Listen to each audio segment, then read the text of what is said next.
Assalamualaikum warahmatullahi wabarakatuh. Saya Dewa Janarko dari Pendidikan Profesi Insinyur Fakultas Teknik Universitas Indonesia akan mempresentasikan tugas UTS mata kuliah Keselamatan, Kesehatan, Keamanan Kerja dan Lingkungan K3L yang diampu dengan dosen pengampu Profesor Dr. Insinyur Heri Hermansyah, STM Ing Ibu pada Safety Case Analysis topik kebakaran kilang Pertamina Balungan. Nah, disclaimer yang pertama, presentasi ini hanya dimasukkan untuk keperluan tugas mata kuliah K3L dan tidak memiliki validitas untuk kepentingan selainnya.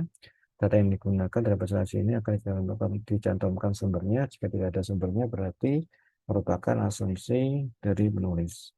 Outline untuk presentasi ini yang pertama deskripsi dan kronologi singkat kasus, sequence safety proses, hasil evaluasi prosedur, circuit design skenario, references. Yang pertama deskripsi dan kronologi singkat kasus. Kasus kebakaran yang terjadi pada RU atau Refinery Unit 6 milik Pertamina ini terjadi di Balungan, Indramayu, Jawa Barat. Sebagaimana telah di peta bahwa kilang ini mulai beroperasi tahun 1994 dengan mengolah crude oil atau minyak mentah menjadi produk-produk BBM dan non BBM serta petrokimia. Nah, dengan kapasitas sekitar 125.000 minyak ya, per hari. Kemudian di kilang Balungan ini feed-nya atau supply-nya itu berasal dari Duri dan Minas Riau. Nah, sehingga sedikit banyak kalau ini terjadi kebakaran bisa mengurangi rantai produktivitas BBM nasional dan karena produksinya atau yang besar itu ya. Dan teknologi yang diterapkan di sini juga relatif baru sehingga memiliki nilai ekonomis yang tinggi dibandingkan dengan kilang-kilang yang lebih tua di Indonesia. Nah, berikut adalah video singkat untuk kasus kebakaran. Kilang minyak PT Pertamina RU6 Balongan di Indramayu, Jawa Barat kebakaran Senin dini hari 29 Maret 2020.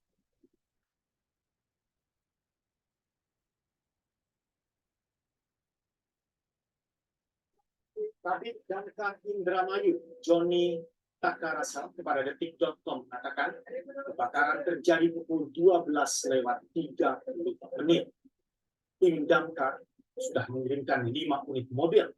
Pertamina pun juga telah memiliki unit sendiri. Menurut warga setempat kepada CNBC Indonesia mengatakan api terlihat sangat besar. Ini menyebabkan hawa panas dan warga setempat juga masih berjaga untuk mengamankan rumah masing-masing. Nah, kronologi singkat sebenarnya sekitar pukul 23.30 28 Maret warga sudah mencium bau yang tidak enak dari BBM dan sudah dilaporkan kepada petugas Pertamina. Tapi kurang baik responnya sehingga dengan adanya cuaca yang tidak begitu baik setelahnya sehingga ada petir yang menyambar salah satu tangki yaitu T301 di kilang Balongan dan sekitar pukul 00.30 29 Maret terjadi kebakaran di kilang tersebut dari tangki tersebut sehingga setelahnya petugas kebakaran mulai bahu membahu memadamkan api dan bisa dipadamkan yaitu tanggal 31 Maret pukul 14.35 dan diadakan investigasi secara menyeluruh setelahnya. Nah, adapun sequence safety proses yang pertama untuk insiden sequence-nya hazard atau pada normal operation itu ada bahan-bahan yang flammable liquid maupun combustion liquid. Kemudian initiating cause itu dinding tangki T301 yang menipis, intensitas petir yang tinggi di daerah tersebut, kemudian kebocoran gas.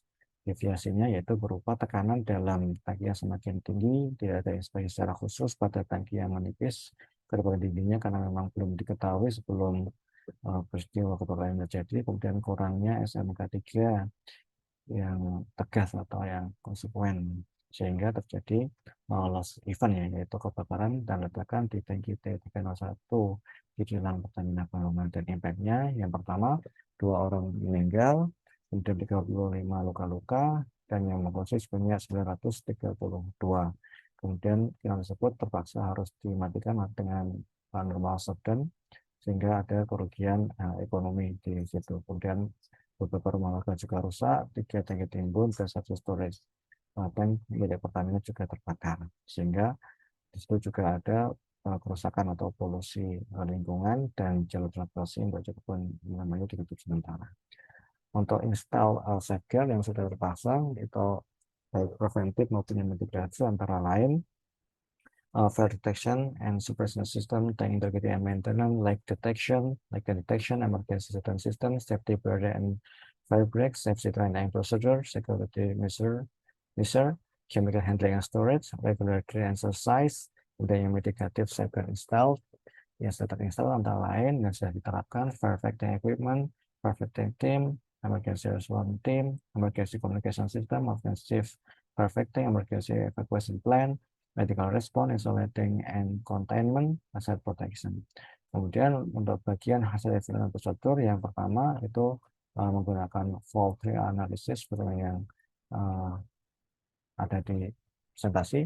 Tabungannya itu berupa kebakaran tangki T01 di refinery unit Pertamina itu sebagai akibat dari kebakaran dan ledakan gas, kegagalan sistem, dan kegagalan evakuasi. Kegagalan gas itu sebagai kombinasi dari kegagalan kebocoran gas, atau unsur api, dan kegagalan sistem pemadam gas. Unsur api ini terdiri ada semuanya di daerah ini, yaitu bahan bakar, oksigen, dan sumber panas ataupun bakar itu terjadi atau ada sebagai akibat dari dinding tangki yang tipis, kemudian adanya BBM dan kebocoran pipa. Nah, kemudian tinggi api yang tipis ini diketahui ya setelah adanya uh, investigasi, tapi sebelumnya tidak diketahui itu karena adanya kurangnya monitoring dan inspeksi walaupun memang begitu pula dengan kebocoran pipa juga seperti itu kasusnya. Nah, kemudian untuk yang sumber panas itu adanya petir maupun atau juga bisa juga induksi. Kemudian untuk kegagalan sistem pemadam itu karena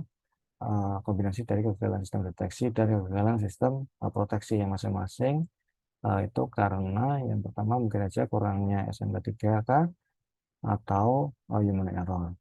Kemudian untuk kegagalan evakuasi, itu kombinasi dari kegagalan peringatan dini dan keterlambatan respon evakuasi yang masing-masing untuk kegagalan dini terjadi mungkin saja karena kurangnya SMK 3 dan human error. Begitu pula dengan keterlambatan dalam respon evakuasi mungkin saja karena kurangnya SMK 3 dan juga human error. Nah, kemudian untuk multi analisis, untuk risknya adalah kebakaran ledakan tangki RU, 6, road gas-nya adalah kebocoran gas, kurangnya SMK 3, intensitas baterai yang tinggi, dan resisi listrik, kegagalan sistem pemadaman, sistem evakuasi sistem, kegagalan sistem evakuasi. Nah, dengan konsekuensi adalah korban jiwa dan luka-luka, kerugian ekonomi dan finansial, masalah ekonomi, masalah transportasi, sosial dan lingkungan, ataupun preventive control dan preparedness control antara lain adalah monitoring, inspeksi, dan pipa harusnya dilakukan secara rutin, begitu pula dengan pengawasan sesuai SOP, begitu pula dengan monitoring anti petir dan industri listrik, dan pemasangan sistem API ini harusnya sesuai standar, begitu pula dengan pelatihan rutin yang dilakukan secara baik. Dan jika monitoring itu dilakukan dengan baik, maka seharusnya penggantian untuk mengontrol pipa dan tangki yang sudah tidak layak apalagi yang habis masa ekonomisnya harusnya sudah diganti. Juga dengan memperketat penerapan SNK 3 dan juga budaya ketiga di area kilang, untuk mengganti sistem anti petir yang sudah aus dan tidak layak dengan yang baik, sudah membuat keandalan sistem peralatan pemadam api dan membuat keandalan sistem peralatan sistem evakuasi.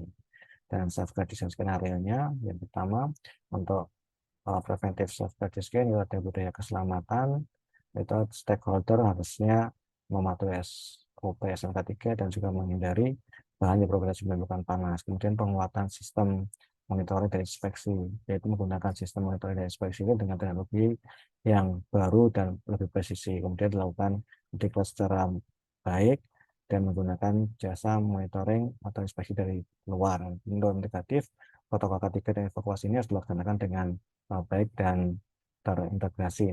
Begitu pula dengan pengetatan dan pengawasan, dan ini harus dilakukan secara ketat di zona 01 dan 3 dan adanya pemberian sanksi bagi pihak-pihak yang bertanggung jawab. Baiklah, ini adalah referensi yang digunakan. Terima kasih. Assalamualaikum warahmatullahi wabarakatuh.